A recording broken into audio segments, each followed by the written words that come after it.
We are concentrating on Arduino board because now many projects are coming together, coming near. All major projects are coming near. So basically you will be entering in the third year. In 3-2 you will be doing your mini projects, and who entered in fourth year, they will be doing their major projects in 4-2. So basically we are concentrating right now before 6 months, so that you will be getting all the videos which are required in your project. So basically this is the Arduino board. So before getting every information, what is this and what is this, what are this and what is this, everything, let us discuss some features, basic features of this. So basically I will be discussing here two things, then I will be going to a slideshow where I will be telling some points, and again we will be coming back here. Okay, so basically it contains two microcontrollers. Yes, you are correct. It contains two microcontrollers. Atmega 328. This is the long one which you can able to see. This is only the Arduino board. This is a board. Okay, they have designed a board for a microcontroller. So microcontroller is the heart. So like PCB, you have your processor, right? So that is processor without hard disk. In this difference between microcontroller and microprocessor, you will be learning in your academics. I will be not be concentrating on that. But this is one board which they have developed, in which they are using Atmega 328 microcontroller. Fix this in your mind. Okay. And one more thing, they are using Atmega 16U2 microcontroller, which is used for IC or USB controller. They have told IC or USB controller. What the thing I will be telling you. What is this IC or USB controller? But remember friends, this is Atmega 328 microcontroller is the heart, and the next IC microcontroller is not that much useful, but it is useful. Without this we can't connect our laptop or a system with this Arduino UNO. Get into the point. So basically it is 16 megahertz. Its frequency is 16 megahertz, and like 8051, it does not have a unique 11.058 micro kilohertz, something like that frequency. Okay, it runs on standard 16 megahertz frequency, and it has inbuilt RC phase shift oscillator, and which it can generate 2 to 8 frequency. Okay, 2 to 8 kilohertz frequency. Okay, no, not kilo, that is mega. Okay, 2 to 8 megahertz of frequency it can generate inbuilt. Without this crystal oscillator also, it can generate itself a oscillation with using RC phase shift oscillator, which is inbuilt. Okay, remember friends. Now let us go for slide for going little bit deeper. It is an 8-bit microcontroller. What does this 8-bit represents? 8-bit represent 8. It can process 8 data lines. It can process 8 bits in single clock pulse. Remember friends. Okay, it can process 8 bits in single clock pulse. That is nothing but 8-bit microcontroller, and remaining things not required. Next is a physical computing, and it is an open source, which you can able to see. The things which are used for writing codes is an open source. Like you will be using keel for your ARM. You have to buy that, but it is open. Arduino is.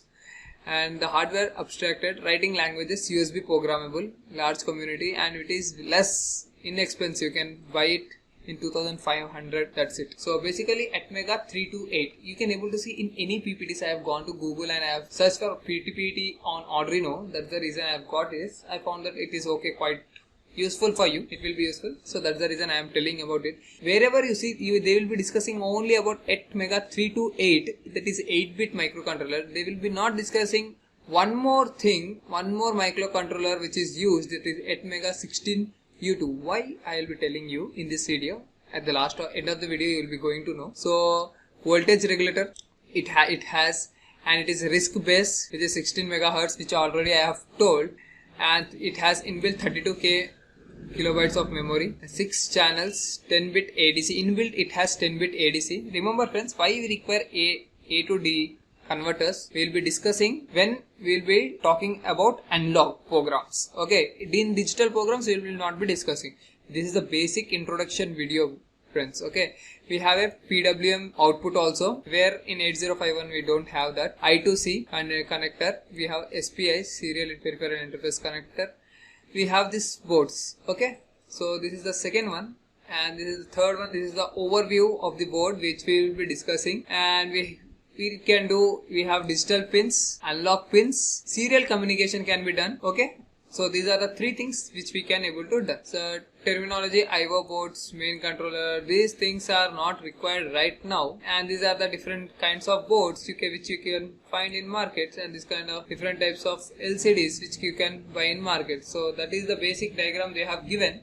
So thanks for sharing, whoever had shared the video. Now let us go to deep in this microcontroller. What does it contains? Basically, what does it contains? We'll see.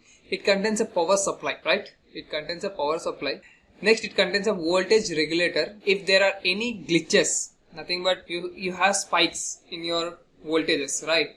It is not constant, then it controls it. Okay, voltage regulator. Next, it has a crystal oscillator. This is nothing but a crystal which generates 16 megahertz of frequency. Then it contains a USB port. This is the USB port. It is B port, B type.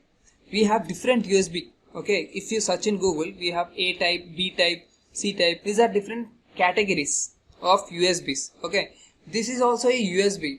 If you see, this port is also a USB. I will show you in Google. I will just search in Google and I will show you A to B connector. That is what when you will be playing with this Arduino board, they will be giving a wire to connect your PC with this Arduino board. That is nothing but A to B cable, they call it as. So how A looks like and how B looks like we'll be seeing. Okay, this is the B. Remember friends, this is B, and one reset button we have.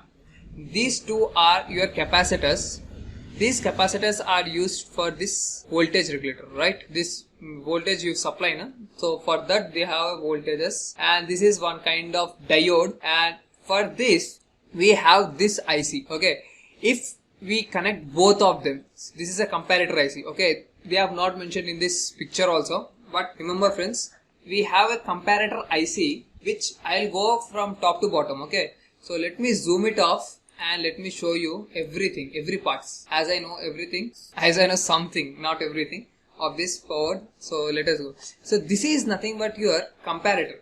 When you give power supply from this as well as this, yes, USB cable and as well as a connector, then it don't know, Arduino board get confused which level to be used. Then we use comparator, so that the comparator output is given to this microcontroller. So that's the reason we use this. Okay, this is your another microcontroller which I have told you, that is nothing but Atmega 16U2 microcontroller. What does it do is, means my microcontroller doesn't know USB language.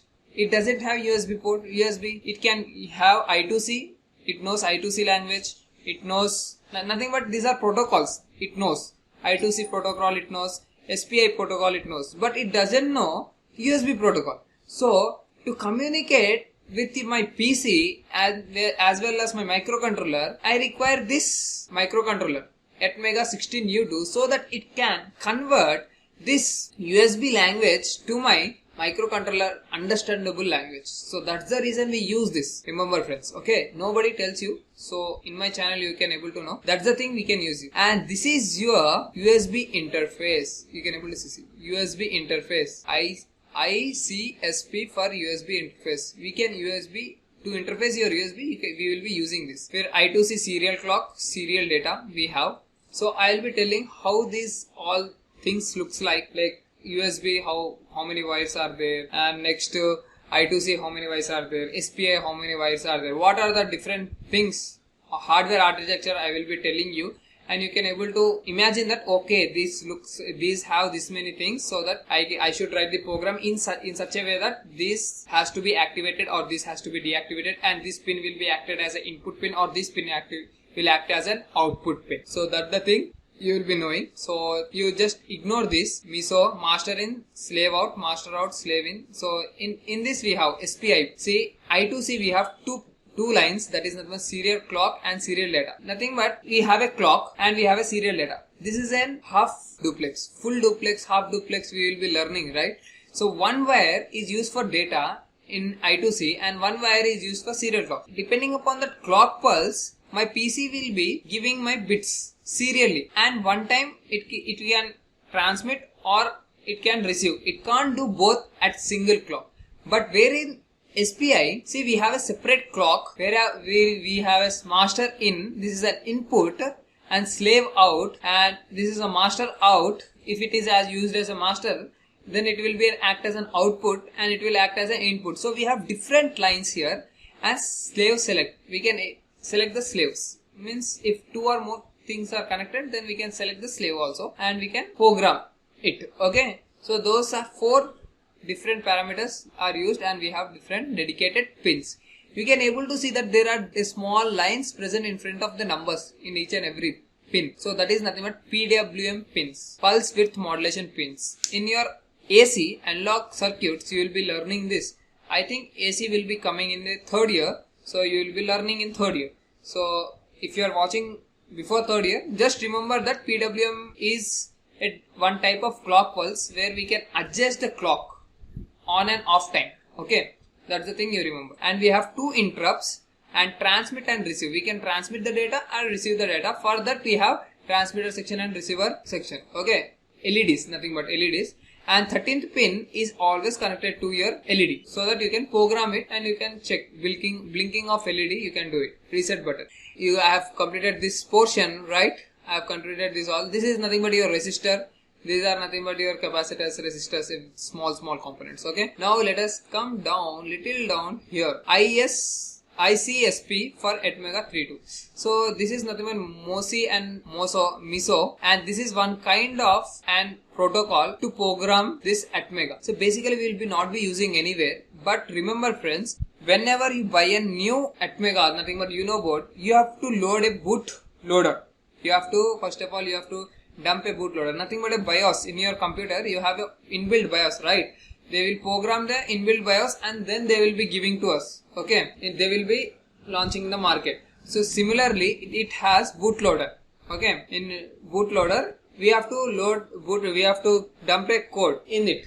So how to dump it? By using these pins we can dump it. By using these pins we will be dumping the code inside this Arduino Atmega 328 microcontroller. And these are your analog pins, and this is your voltage in V in reference voltage. When we will be talking about the analog signals now, we will be discussing about V in. Okay, V in, nothing but analog voltage. This is the analog or DC voltage we can apply here, and we can check compare other voltages with this reference voltages. We will be talking later what is this thing. Next we have 2 grounds, 1 voltage and 3.3 voltage reset, external reset. This is IO reference and this is not connected. I think every part is completed in this video. So let us meet in next video. I think the video had went so long. If you like this video, please just press that like button.